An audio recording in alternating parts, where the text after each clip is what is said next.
2 Corinthians chapter 8 through 13. We finish 2 Corinthians today. Hey man, we are busting it, aren't we? And we got to, because we got to finish this Bible before December, or on December 31st. Hey man, we have some of you have been with me from the very beginning, and we will have went through the entire Bible this year. Any of those you missed, you can go to the One Baptist Facebook page, and you can scroll all the way down, and you can start right there with us and catch up.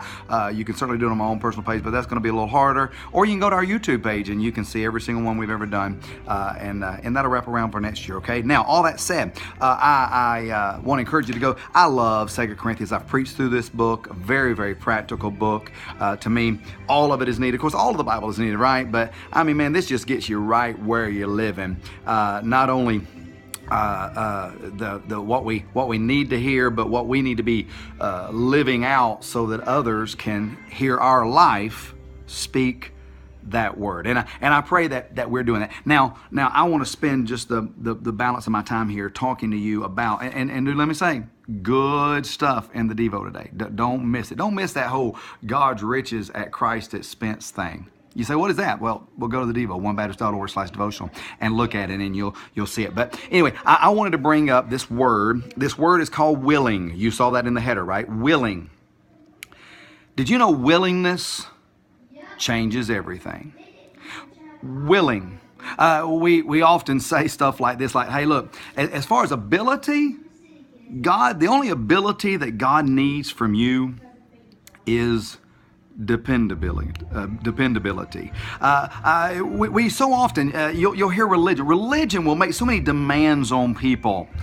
And yet, God gave you His Spirit. If you're saved, and I pray that you're born again, I pray that you have turned from your way to Him being the way, and you've called upon the name of the Lord and to be saved, and that you have.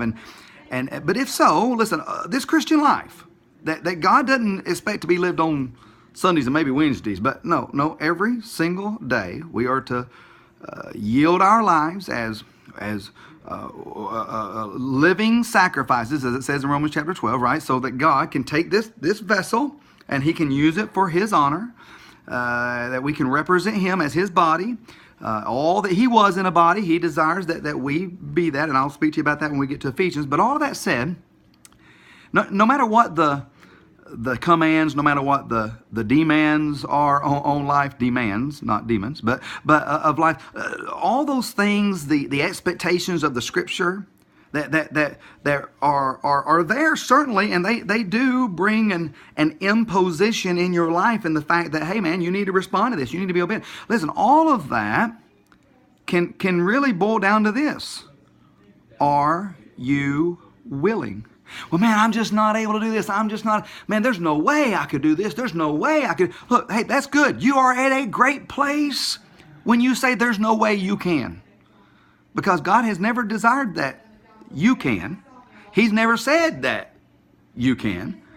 He can. That's why He, when He saved you, put His Spirit inside of you, so that, oh yeah, you can, but you can because He can, and He is through you. But He can only accomplish His word out of you and me as we are, what's that word? Really? Here we go. Willing. Our job is to simply be willing to yield ourselves for Him to do what He wants to out of, so that He gets glory. And if He gets glory, it'll be for our good. Twice you'll find in 2 Corinthians chapter 8 that word willing. You'll see it in verse 12, you'll see it in verse 3. And both times it is talking about how look at verse 3, how beyond their power. There's something going to happen that's bigger than them. No way could they do it, and yet they did. That was Paul's testimony. But how did they? And he says this: they were willing. They were willing of themselves. Verse 12, for if there first be a willing mind, it is accepted according to that a man hath, and not according that he hath not. It's not what can you bring to the table, it's are you willing to allow Him to bring what He brings through us when He has a vessel that says yes. I pray you're willing.